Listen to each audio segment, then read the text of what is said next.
everyone, welcome to Katharine's Creatures, and this is episode 77, and this is a series where we're going to touch base and talk a little bit about various mythological creatures, beast, beings, and the like pulled from lore worldwide. And I always like to preface by saying that I'm not a linguist, so if I mispronounce anything along the way, I apologize in advance. I do try my best. Now, today we're going to jump over to Scotland and talk about a character from their folklore, and this will be the Kelpie. So the Kelpie, in the most basic of terms, is essentially a shape-shifting spirit that inhabits bodies of water, including lochs. So what is the Kelpie beyond that? Now, there are a lot of different entities that deal with water from all sorts of lore worldwide. The thing about the Kelpie, it is actually predominantly viewed as a black horse or some kind of horse-like creature that can adopt human form in order to lure people either for food purposes, as a horrible prank, or other means. And we'll get into some of those in a little bit. But again, imagine this beautiful black horse that habitats waterside edges or the water itself. When transformed into a human form, there are sometimes telltale signs, but not always. It all depends on the region and the particular sub-belief system of the Kelpie. But sometimes certain myths say that Kelpies, when in human form, have kind of the horse-shaped feet, so that is a telltale sign. And actually it's because of that kind of association with horse hooves, where there has been a link suggested between the idea of the Kelpie and the more Christian idea of the depiction of Satan. So there's that. But other times the Kelpies are described looking very much like human, almost to the T, to the point where they have some kind of weeds or greenery, maybe even like seaweed-like material that is actually used instead of hair. That's what they have on top of their head. So the Kelpie has a couple different variations of looks, and its storyline does reflect and kind of mirror a lot of other horse-like water entities pulled from all around the world, including creatures like the Germanic neck, or the Nixie. You had the bunyip from Australia. In Scandinavia, there is one called the Bakahast, I think is how it's pronounced. I'm probably messing up that one. And even in South America, they have one called the Wibell. So there are lots of different kind of these water spirits. And in particular, water spirits that have either horse-like or a horse form to them. And essentially, the basic story goes down to a couple rules. Like the development of the idea of the Kelpie was teach your children to avoid bodies of water so they don't drown.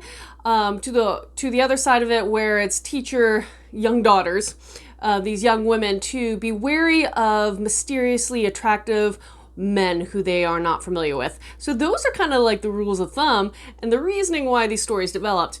And that's because the Kelpie, when in a horse form, and again, this is beautiful black horse, it's supposed to be so attractive that people just want to tame it and ride it. And there are a plethora of stories from, again, all over Scotland. Anywhere that there's a large body of water, there's usually a story of a Kelpie, at least one, associated with that body of water. And a lot of times it deals with children coming close to this horse they're trying to lure, and the horse is very gentle and kind, allows them to jump on the horse's back, and the horse will then dive into the water and drown the child for, again, either the point of just the pleasure of doing that action or to eat the children. But they are deemed as not necessarily the most pleasant of creatures, and again, they're one of those be wary of water kind of entities.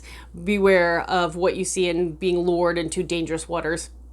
A lot of times when it comes to the horse dragging or abducting children or even older people, there have been a couple stories where people have escaped, and it's either because the horse tries to grab hold of the young child by the hand or arm and accidentally bites off the fingers, allowing the kid to run away.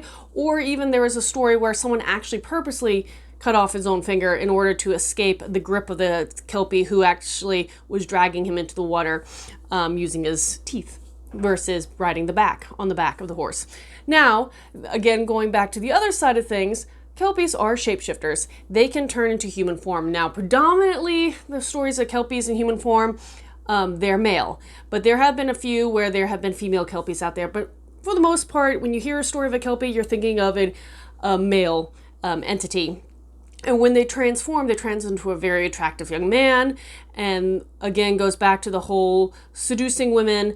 More often than not, because they actually do want wives. They're not doing this for necessary lecherous reasons outside the fact that they're looking for a wife. And one story in particular, there was a young girl who realized the person she was looking at was a Kelpie, and takes off this necklace that he was wearing. And the necklace was essentially his silver bridle, and taking it off, he was reverted into a horse. And so from there upon, she was able to lead the horse back home and kept it for a while. Eventually the story got out where she found the horse, and she was advised to return the horse and the bridle back to where you found him. And in doing so, the Kelpie reverted back to a human young man form. And the question was posed because you found out that in this particular situation, the Kelpie had a choice to forevermore become the horse monster, or could become a mortal man. And so he then turns to the girl that began all this and asked her, I was like, would you marry me if I was a mortal man? And she was like, yes. So then he was able to transform into a human man forevermore, and they were married happily ever after. So not all stories with Kelpies are tragic, but a lot of them are. Because of this, there are several ways that people have in legend killed or slain or hunted down Kelpies, including some of the very traditional ways that are associated with a lot of fae lore and magic lore, where silver bullets, so very, very werewolf-like, you can get one with a silver bullet. Also iron spears or other iron weaponry, and again, that's very fae-like, even though the Kelpie is not necessarily a true fae, but is definitely fae-like and maybe in the greater body of that belief system. Now, if you have any questions for me about this or anything else, post them in the comments below, or just reach out to me on any of my other social media. And until next time, Skull.